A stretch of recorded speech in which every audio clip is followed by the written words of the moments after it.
thank you for being here with me today. As you know, I've worked with you at Marshall High School for the past 10 years, where we've experienced some of the same issues. The problem we're going to explore today is how to engage students in higher level conversations in the classroom. Step 1 is going to include using the post-it notes that you were provided. Please brainstorm through the 2 following questions. When you have completed, I want you to look for the overlapping themes and what does that tell you about your students and your classroom.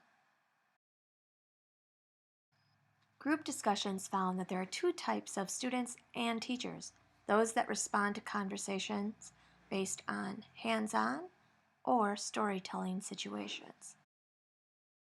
Step 2 involves thinking about the key elements of conversation and developing symbols for each of those steps. Where the intent was to take the symbols and move directly into creating an infograph, the educators needed an extra step to discuss and work through their final solution.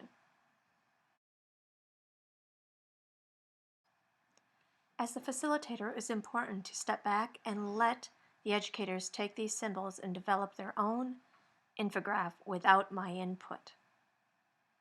As they moved through, they found some of the key elements included listening, as well as speaking, a sharing of ideas, and an open, risk-free environment. Where the infograph created represented the ideal situation for higher-level conversations, the group had to acknowledge the roadblocks that get in the way.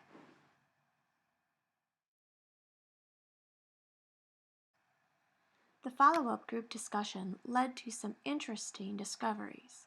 The fact that culture was the #1 reason that impeded conversations and that cell phones didn't even make the list was surprising to the group. As the facilitator, I purposely stayed in the background and let the group come up with their own findings. With that same sort of thought process, I will let them share with you their discoveries through their reflection. How was using a visual process different from how you would normally handle the situation? Well, I can say for myself that the visual process is not something that I would gravitate toward. I am all about words and lists, for me it was more of a struggle. But I guess what I kept coming back to is symbolism. Is what would be the symbol that would capture that. So thinking of some of those universal ideas that we're all familiar with was kind of like my go-to, and then trying to make the interconnectedness all work. This might mean the same thing, but so when thinking about student engagement, I think of individual kids' faces, and I think of that kid and that kid and that kid.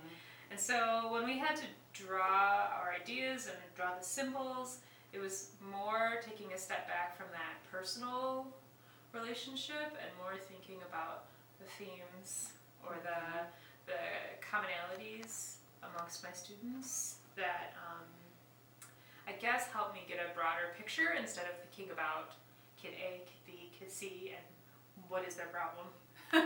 So thinking more generally about my students' experiences, I would say that was a big advantage to this process. Yeah, I think as a result of that, like what you're saying, you're not thinking about, kid A, kid B, kid C. You're thinking of maybe types of students that you see from year to year to year. So it kind of gives it a little broader spectrum as well. Yeah, absolutely.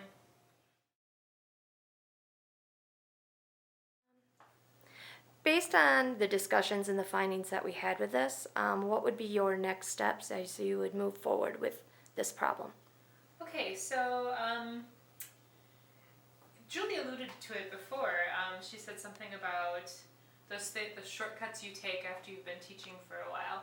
And in establishing my classroom, I'm really just down to business. Like, let's start doing science.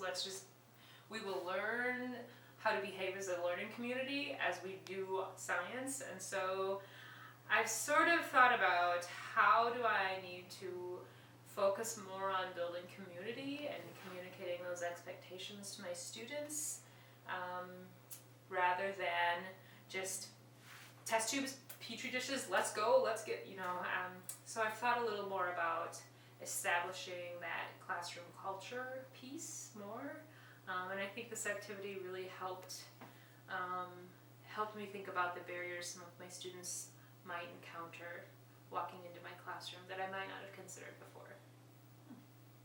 Yeah, and I think I had one particular class in mind with this activity, the AP class, because it seems like at the beginning of the year, at least last year, I had a lot of students, they didn't want to discuss, and they need to in that particular class, but they weren't willing to put themselves on the line, or they just wanted to be done, and that's not helpful for them at all. So doing an activity like this actually might help them and help me help them figure out what do they need in the classroom in order to be more vocal.